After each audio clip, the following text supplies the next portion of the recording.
Pero nakikita natin na mahal kayo ng person nyo, pero yun nga lang, parang hindi siya masyadong ready na mag-commit. Yun yung nakikita natin. Yung sinasabi niyang hindi pa ako handa para sa'yo, hindi siya handa pa na mag-commit 100% mga kapiksi. Pero nakikita natin na mahal kayo ng person mo, and actually kasama na kayo sa mga plano niya, no? So parang meron na siyang mga pinaplano din para sa iyo, ganyan, or para sa inyo in the future.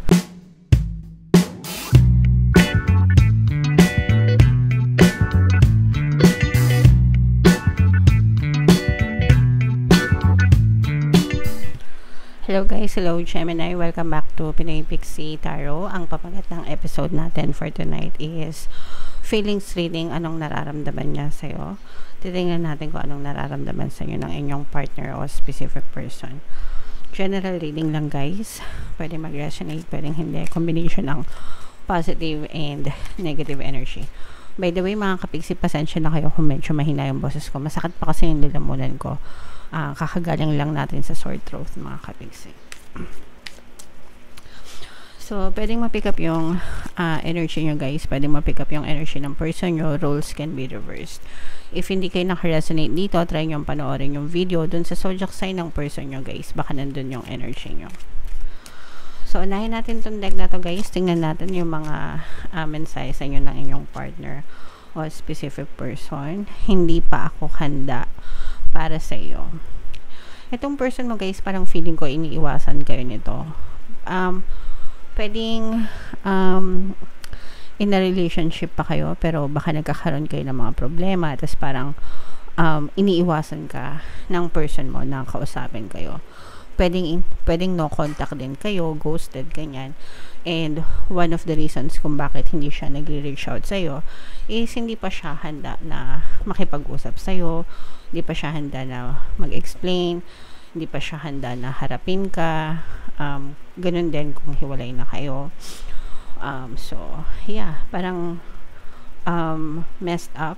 I'm sensing na parang medyo messed up itong person mo. Hindi pa siya handa, hindi siya ready, hindi niya alam kung anong gagawin niya. What else? Tingnan pa natin guys. Mahal kita. So, pwedeng mahal ka ng person mo, pero hindi pa siya handa, no? Hindi pa siya ready. Baka hindi pa siya ready na ipaglaban ka, baka hindi pa siya ready na i-give up kung ano yung meron siya, kahit na mahal ka ng person mo. Okay?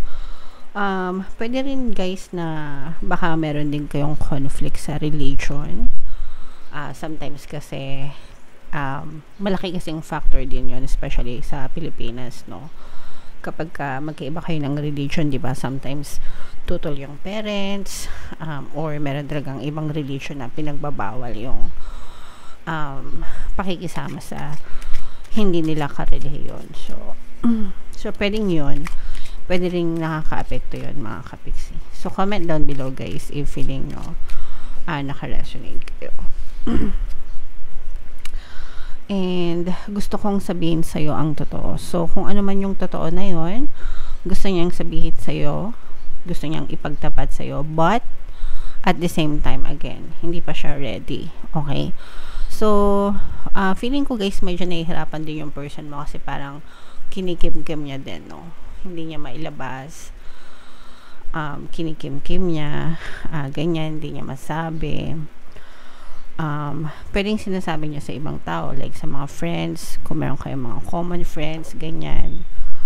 Or pahaging. Baka nagpapahaging din siya sa inyo guys, pero hindi completely masabi. So give them some space mga kapiksi. Kumbaga bigyan nyo sila ng tamang pagkakataon para lubos na maging ganap na maging handa para harapin kung ano man yung kailangan niyang harapin. Mga kapiksi, kapag ito yung naging ready na at handa nang tumayo sa sarili nila mga paa, gagawin naman niya kung ano yung nararapat. Okay? So comment down below Gemini if feeling nyo naka-resonate kayo dyan. Pwedeng magkaiba din kayo ng lahi guys. Parang feeling ko for some of you baka magkaiba din kayo ng lahi, kaya nahihirapan din yung person mo. So, shuffle ko to guys. Habang siya na-shuffle ko to, panoorin nyo muna yung video natin regarding sa ating paano mag-manifest ng abundance video course. Kapiksi, sawa ka na ba sa mga struggles at hirap sa buhay mo? Masipag ka ba at masikap sa buhay ngunit hindi ka pa rin umaasenso? Ilang beses ka na bang nag-attempt mag-negosyo at mag-invest pero palagi ka pa rin nalulugi? Sa pagkakataon na ito ay maaaring may subconscious beliefs ka na nagiging balakid sa iyong pag-unlad at pagyaman. Introducing, paano mag-manifest ng abundance video course. Dito ay matututunan mo ma-overcome ang mga balakid mo para tuluyan ka ng umunlad, umasenso, sumagana, maging matagumpay, successful at maswerte sa iyong kabuhayan, pera, trabaho, negosyo sa lapi at kaperahan ng bonggang-bongga. Dali, mag-send na ng email sa pinoypixie@gmail.com at simulan na ang iyong pagyaman ngayon. Alright, so sa lahat ng gusto mag-avail ng course guys, ongoing sale tayo, meron tayong 20% na discount until June 30 guys, kaya mag-avail na kayo, sobrang ganda niyan. And meron tayong bagong course guys, paano mawala ang third party at magkaroon ng harmonious na relationship. Para yan sa mga nagdudusa sa third party sa kanilang relasyon guys, super ganda ng course. Opening sale tayo, 30% discount guys, sobrang laki ng discount until June 30, i-avail nyo na guys. So, Gemini, kayo ay nirepresent ng King of Swords. Ito guys, nakikita natin na mahal talaga kayo ng person nyo. Gusto niyang, hindi pa siya handa mga kapiksi kasi meron siyang, kumbaga parang for some of them, parang priority niya yung trabaho, parang hindi pa siya ready i-give up. Lalo na guys kung tawag dito, may balak mag-abroad or nasa abroad yung person mo. Parang hindi pa siya handa na umuwi para sa'yo, hindi pa siya handa na give up yung kanyang trabaho, yung kanyang meron siya mga financial goals mga kapiksi. For now, parang yun yung priority niya. At saka guys, kung meron kayong kung meron ng anak yung person nyo, pwedeng may anak sila sa ex nila, ganyan, parang isa rin yun sa mga reasons kung bakit sinasabi ng person mo na hindi pa siya handa sa'yo, kasi parang hindi niya rin masabi dun sa side ng anak niya, or nahihirapan din siyang i-explain dun sa side niya yung tungkol sa inyong dalawa. Pero nakikita natin na mahal kayo ng person nyo, pero yun nga lang, parang hindi siya masyadong ready na mag-commit. Yun yung nakikita natin. Yung sinasabi niyang hindi pa ako handa para sa'yo, hindi siya handa pa na mag-commit 100% mga kapiksi.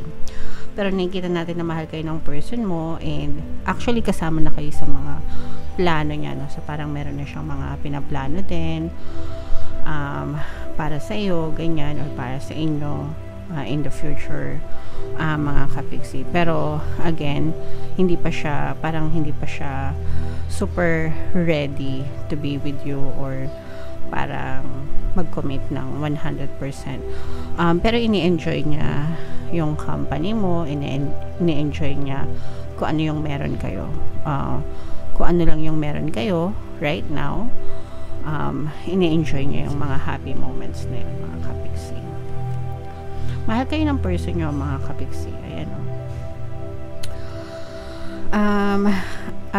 Mapapansin mo naman yun sa mga text niya, sa mga messages niya, na every time na, tsaka parang medyo busy din itong person mo, pero every time na, let's say for example, magte-text siya sa'yo or mag-video call kayo, ganyan, always pinaparamdam niya yung pagiging affectionate. Pero yun nga lang, kapag may mga times na busy siya, especially sa trabaho, parang hindi siya agad-agad na nakaka-reply. Pero kapag ka naman maluwag siya, ganyan, so inaano naman niya, kumbaga parang sinusure niya na pinaparamdam niya pa rin sa'yo na mahal ka niya. Pero yun nga, hindi maiwasan na may mga pag-aaway kayo kasi you're looking for more. Parang para sa inyo, parang nakukulangan kayo.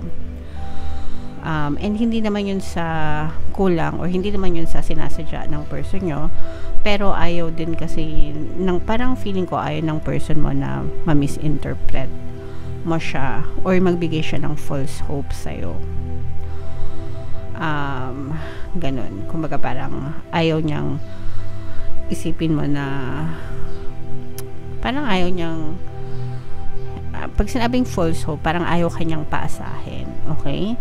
Kasi nga, mahal kayo ng person nyo, pero hindi nga siya 100% na makapag-commit. So if you know what I mean, mga kapiksi, may mga ganun no, na parang mahal naman pero hindi ready na sumama sa'yo, hindi ready na magpakasal sa'yo, hindi ready na makasama kang tumira sa isang bahay. May mga ganun. So parang girlfriend, boyfriend ang peg ng person mo. O kaya naman kung mag-asawa na kayo, parang hindi siya handa na, I don't know kung anong hindi niya handa kung mag-asawa na kayo. Kasi kung mag-asawa na kayo, binigay niya na di ba? Pero parang hindi siya 100% committed dun sa relationship nyo. Parang kung mag-asawa na kayo or kung magkasama na kayo sa isang bahay, parang nararamdaman mo na medyo malayo siya. Ganyan. Okay? So, yeah. Comment down below, Gemini, if feeling nyo nakaresonate kayo dito. Pero mahal kayo ng person nyo. Walang ano yan. Walang duda. Pero yung commitment, yun nga lang, medyo magulo. Mahal ka niya, pero hindi siya committed sa'yo. So, yeah. Comment down below, Gemini, if feeling nyo nakaresonate kayo dito sa story na to. Ito yung ating mga relationship subliminal, guys. Pwede nyo pakinggan para makatulong sa inyo. And ito naman yung ating success stories ng paano mag-manifest ng abundance video course. Click here to subscribe, guys. And click here to join our membership program. Thank you for liking, sharing, and subscribing. And see you again next time. I love you all, guys. Have a nice day. Bye-bye.